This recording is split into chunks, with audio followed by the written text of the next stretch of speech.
ฉันแบบว่ากันยินมาเนาะมาออสเตรเลียมีคนมาบอกพื้นฉันไวแบบว่าบอกพื้นตัวข่อยบ่ดีดอกข่อยกับบอซ่าดอกพี่น้องข่อยกับผู้ใดบอกจังได้ผู้ใดเห็นจังได้กระแดงสั่นละนะพี่น้องข่อยกับบอกหัวซ่าคนข่อยก็เอาข้าจะบอกข่อยแม้แบบว่าไม่บอกข่อยว่าลายแบบนี้เพราะข่อยมาเล่นคอนเสิร์ตสิเขากับมันก็มีแบบบางกลุ่มบางก้อนอย่างสิแบบบอกว่าคุยบานฟินแลนด์บ่ไปดอกมันนิสัยบ่ดีสินะคนซุ่มหูเบาละซุ่มหูเบามันก็เสียแปลงสั่นละมันก็แบบอย่าไปเบิ่งมันถอดคุยบานฟินแลนด์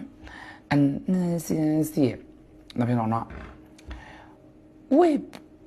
คนจัดงานเพื่อการลำบากใจเลยพี่น้องอันมันมีแบบพวกจังเลยว่าบ่ไปดอกคุยบานฟินแลนด์น่ะสร้างมันสินะ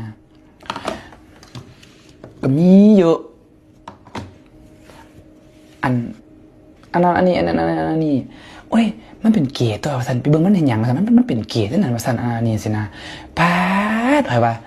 สูมาอยู่ฮอตออสเตรเลียสูกันยังงั้นบ่ท่านจะเลื่อนเนาะอัน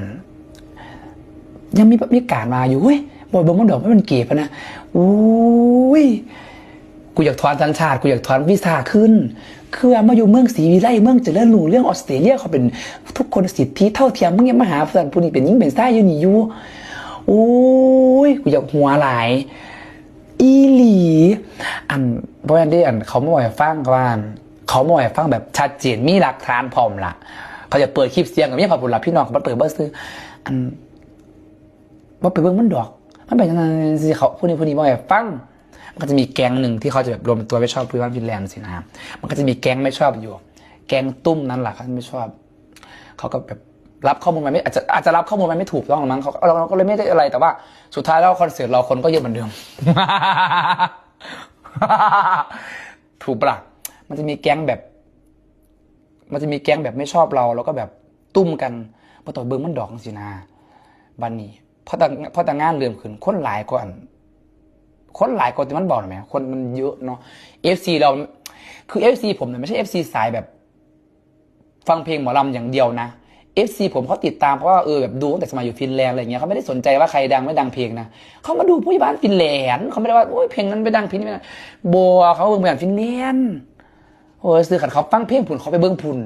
ไปเปิดYouTubeผุนเขาจะมาอะไรยังไงวะล่ะพี่น้องเขาเลยแบบเขาว่าโอ้มาอยู่ออสเตรเลียเนาะก็จะมีอย่างซีนะพี่น้องนี่หลีมาอยู่ถึงออสเตรเลียก็จะมีความคิดแบบเป็นนอกแต่ว่าก็อาจจะเอาอันนี้มาอ้างแต่อาจจะไม่ชอบนั่นแหละก็อาจจะพากันตุ้มแบบ